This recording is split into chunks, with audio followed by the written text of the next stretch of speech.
Today on this channel, I get sucked into the most relaxing, minimalistic, yet the most stressful, manic fuster-cluck of traffic that is all your fault.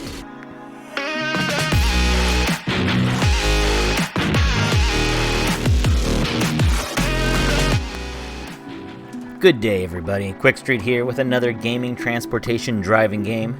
This time, I can rip the Thrustmaster wheel off the desk for the first time in months and head underground to grab the subway, train, chute, tube, whatever you want to call it. Next stop on the line is a game called Mini Metro, which was released all the way back in 2015 and still holds up to this day. This has been on my Steam wishlist for a long time. This past winter game sale, I picked this up, along with their newer game from Dinosaur Polo Club.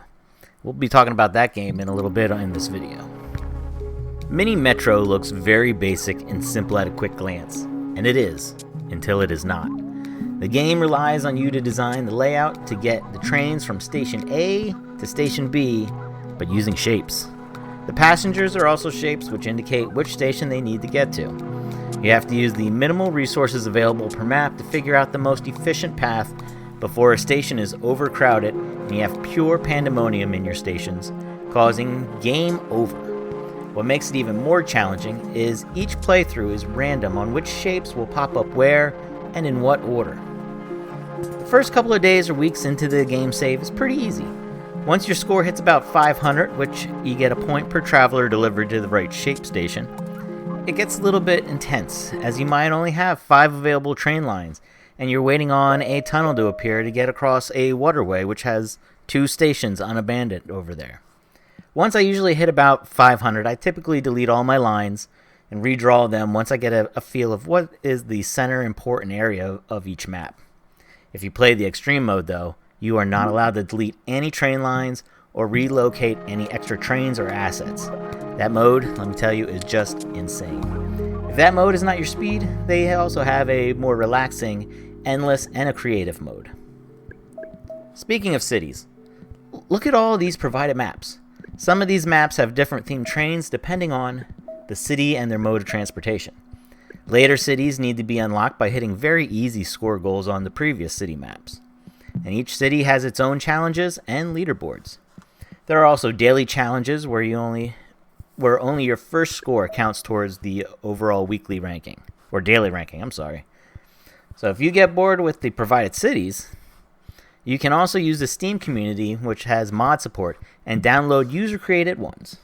Some of these are really interesting, including this England map that I have, which has bus lines and train lines, and you cannot have buses on train lines and train lines on bus lines.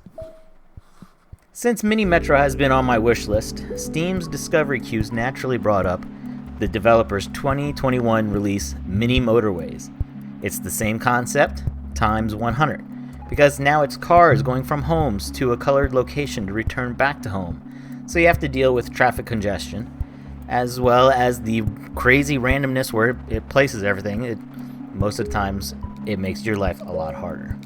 And then based on my experience in city skylines and the traffic problems I have, this game is going to be a challenge. Same scoring and progression methods as the original game, but this time we get rewarded with traffic lights, roundabouts, bridges, tunnels, and the highly important metro, which is a super highway to quickly get your cars across large distances without any kind of traffic concerns. Well, there can be backups on your highways, and when that happens, it is never a good sign. This game does not have a lot of cities compared to Mini Metro, but the game isn't even a year old, so I am sure more will be added, and hopefully they add mod support for user-created maps. That will definitely add a lot more enjoyment to the game. Motorways does have the daily challenges, as well as a weekly one, which they all have special modifiers like twice the amount of bridges, or start with 2 roundabouts, and those are the only 2 roundabouts you will get throughout the entire game. This game is not as forgiving as Metro is, because once you delete a road, you still have to wait for all the cars, even if they're stuck in traffic, to get to their set path that they have used on the roads that you deleted. So this becomes a very big issue when you delete a bridge because you desperately need that bridge elsewhere, but 5 cars are stuck in traffic and they still need to use that bridge to get back. So you are now without a bridge, waiting for a bridge. Even though the game is not as forgiving as Metro, my rankings seem to be a little bit better in Motorways. My rankings are still rubbish no matter what map you look at. I'm still fighting to just stay in the top 50% range.